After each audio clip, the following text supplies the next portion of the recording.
대원생 학부모님 상담이 어려운 이유가 뭘까요? 사실 이유는 딱 한 가지입니다.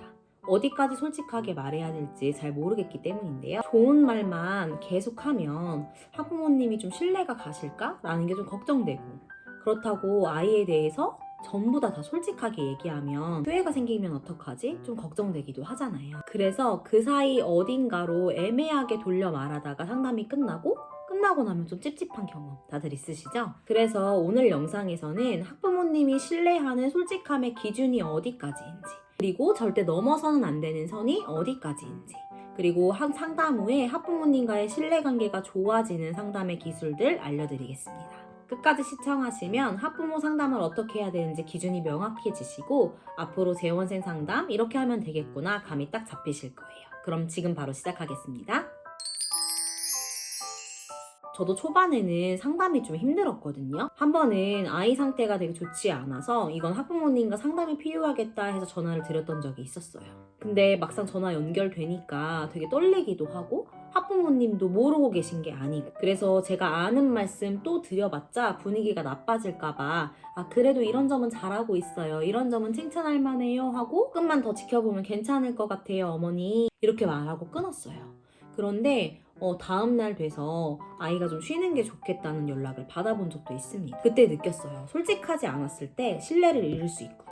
그래서 그 이후로 전 좀 기준을 바꿨는데요. 솔직하지 않게 말씀드리는 게 아니라 어디까지 어머니가 아셔야 될까, 그 기준점을 조금씩 잡아가기 시작했어요. 일단 상담하기 전에 이 5가지를 정해놓지 않으시면 상담 진행하면서 어머니의 반응에 따라 흔들릴 수 있습니다. 일단 최근에 아웃풋 변화가 어떤 게 있었는지, 숙제 이행률은 몇 % 정도 되는지, 그리고 아이의 수업 태도, 그리고 이건 진짜 중요한데요. 아이가 가지고 있는 강점 1개, 그리고 수업 진행하면서 가장 문제가 되는 단점 1개와 이거의 원인은 뭐고 어떻게 이걸 고칠 수 있는지, 내가 가지고 있는 대안점까지, 이걸 내 앞에 컴퓨터 화면이든 뭐 종이로 출력하시든 전화 통화하시면서 보시면서 상담을 하실 수 있도록 준비해 놓으셔야 된다는 거예요.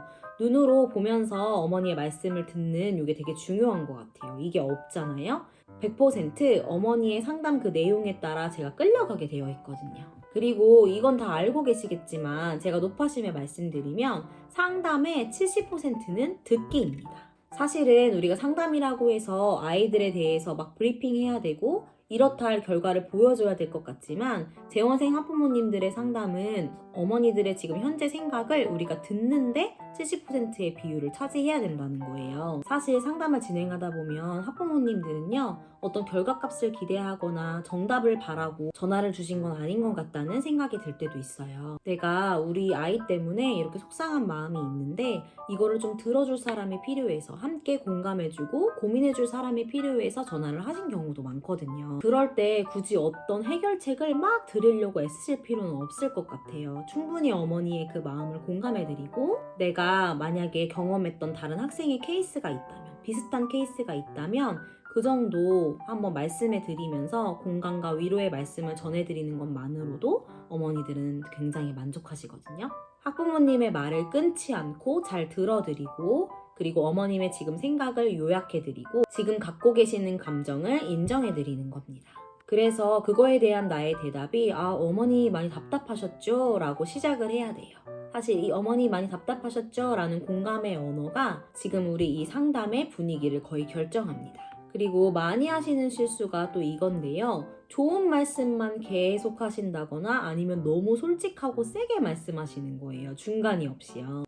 아이의 문제점은 정확하게, 하지만 사람은 건드리지 말자, 이런 생각을 좀 하신다면 도움이 되실 거예요. 예를 들어서 수업 시간에 진짜 산만한 아이가 있어요. 거의 뭐 우리 수업 분위기를 다 망치는 주범인 그런 학생이 있을 수 있잖아요. 학부모님께 이런 문제 상황에 대해서 의논드리고자 전화를 드릴 때 아이가 너무 산만해서요 어머니, 저희 수업 같이 진행하는데 너무 어려움이 많습니다 라고 그냥 팩트로 바로 꽂는 것보다는, 처음에 등원해서 20분 정도는 괜찮은데요, 이 시간대에 아이가 많이 흔들리더라고요. 그래서 이 구간을 어떻게 잡아줘야 될지 제가 고민하고 있습니다. 뭐 초시계도 구매했고요. 그 다음에 카드 색깔로 지금 현재 뭐 상황 보여주고 뭐 스탬프도 찍어주는 것도 하고 있어요 어머니. 문제를 말하고 그 원인이 뭔지 말하고 해결 방법이 뭔지까지 말씀드리는 게 상담의 핵심입니다. 그냥 아이의 문제점만 나열하게 되면 학부모님 입장에서는 굉장히 혼란스러우세요. 그래서 어떻게 해야 되죠? 왜냐하면 교실 안에 학부모님이 같이 계시는 게 아니기 때문에 학부모님이 막 잔소리해서 그러지 마. 선생님한테 전화 왔었어.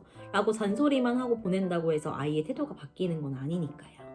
나는 어떤 해결책을 가지고 있고 어떤 도움을 주려고 아이에게 노력했는지를 먼저 어필하시는 것까지가 학부모 상담의 핵심이라고 보시면 되겠습니다. 그리고 문제점이 있는 아이에 대한 상담을 진행하실 때 마지막에 이 한마디를 꼭 붙여보세요.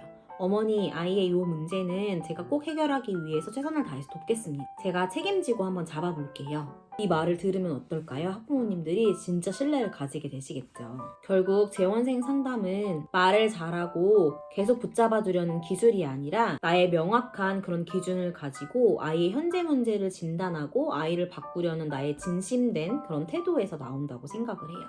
이게 좋은 상담인 것 같아요. 이게 느껴졌을 때 학부모님들은 절대 떠나지 않습니다. 우리가 단순히 상담사는 아니기 때문에 위로와 공감을 해드리는 사람들만은 아니에요. 분명히 문제가 있고 그거를 대처할 수 있고 그거에 대한 대안을 제시할 수 있고 실제로 그걸 실행시키는 사람들이 되어야 하죠. 그래서 선생님들만이 할 수 있는 그런 뛰어난 역량에 공감과 위로까지 덧붙이신다면 정말 더할 나위 없는 훌륭한 재원생 상담이 되지 않을까 싶습니다. 그리고 학부모님과 마음을 좀 결을 같이 모아주는 게 되게 중요한 것 같아요. 학부모님은 자녀에게 관심이 있는데 나는 내 수업에 대한 것이라든지 아니면 아이가 휴회할까봐 두려움의 마음이 더 가 있으면 이 두 마음이 만나기가 어려워요. 그래서 혹시라도 선생님께 단기적으로는 마이너스가 되더라 하더라도 정말 이 아이, 한 아이를 같이 고민하는 학부모님과 결을 같이 해주시면서 상담에 임하신다면 이 진심을 느끼지 못하시는 학부모님은 정말 없을 거라고 생각합니다. 그리고 우리가 기억해야 될 게 우리가 데리고 있는 재원생의 학부모님들은 이미 어떻게 보면 아이의 단점이 뭔지 장점이 뭔지 고쳐야 될 점이 뭔지 문제점이 뭔지를 이미 알고 계세요. 다만 상담을 통해서 정말 아이의 모습이 그런지 아이의 현재 주소가 그런지 확인받고 싶어하는 욕구가 있으신 거예요. 그래서 필요하면 제가 방향을 바꿔보는 방법도 고려 중입니다, 어머니라고 말씀드리면서 내가 아이 편에 그리고 학부모님 편에 같이 서 있는 사람이라는 것을 확신시켜 주시면 그 느낌만으로도 학부모님이 안심을 하실 겁니다. 근데 우리가 이렇게 말씀드려서 우리 진심을 알아주시는 학부모님들만 만난다면 너무 아름답겠지만 간혹 가다가 좀 까다로운 학부모님을 만날 때도 있잖아요. 아이의 문제가 명확하게 드러나고 있음에도 그걸 인정하기 어려워 하시거나 아니면 제가 설명을 드린다고 하더라도 의심의 눈초리로 들으시거나 그런 분들도 분명히 계시거든요. 이거는 사실 본인이 부모인 선생님들은 다 공감을 하시겠지만 여기에 혹시 자녀가 없으신 선생님들이 계신다면 학부모님들의 이런 반응 이해하기 되게 어려우실 거예요. 혹시 이런 학부모님을 만나게 되신다면 절대 설득하려고 하지 마시라고 말씀드리고 싶어요. 어차피 설득되지 않거든요. 이럴 때는 무조건 데이터와 선생님이 기존에 경험하셨던 사례로 말씀하세요. 비슷한 케이스에서 이렇게 했을 때 이 정도 아웃풋이 났는데 아이가 거기까지 도달하지 못했기 때문에 앞으로 이렇게 진행하겠습니다. 기존에 제가 비슷한 친구가 있었는데 이렇게 하니까 이렇게 좋아지더라고요, 어머니. 그렇게 한번 해보겠습니다. 라고 말씀드리는 게 오히려 더 효과적이실 거예요. 결국 재원생 상담을 잘하는 원장님들의 특징은 딱 이거 하나예요. 내가 하지 않은 걸 지어내고 과장해서 학부모님께 잘 보이려고 하는 게 아니라 내가 아이를 진짜로 바꿔주려고 아이를 성장시키려고 수업 시간에 노력했다면 정말 자신감 있게 그 이야기를 하실 수 있는 거거든요. 그리고 이건 사실 우리 수업 중에 시간이 쌓아주는 거고 이거는 아이도 느끼고 학부모님도 분명히 느끼신다고 생각합니다. 그리고 상담이 끝나고 난 뒤에는 너무너무 중요한데요. 상담의 내용을 꼭 기록해 놓는 습관을 가지시는 게 좋을 것 같아요. 우리가 정기적으로 전화 상담이 없다고 하더라도 또 리포트를 발송한다거나 또 어머님과 소통하게 되는 일이 분명히 있을 수 있으니까 최근에 상담했던 이력들을 차곡차곡 기록해 놓으시는 습관 원장으로서 꼭 해야 되는 일입니다. 대형 학원들처럼 매번 전화를 드려서 한 어머니당 30분, 40분씩 통화할 수 없는 환경이 있으실 수도 있어요. 그래서 저도 어머니들이 궁금하신 게 있으시면 당연히 전화 주셔도 되지만 2회 때부터 설명을 드리거든요. 재원생 상담의 경우에는 필요할 때 요청해 주시면 언제든지 통화할 수 있지만 월별 학습 리포트가 나가고 있습니다 라고 설명을 드려요. 그래서 저는 학습 리포트를 매월 재등록할 시기가 되면 어머니들께 발송해드리거든요.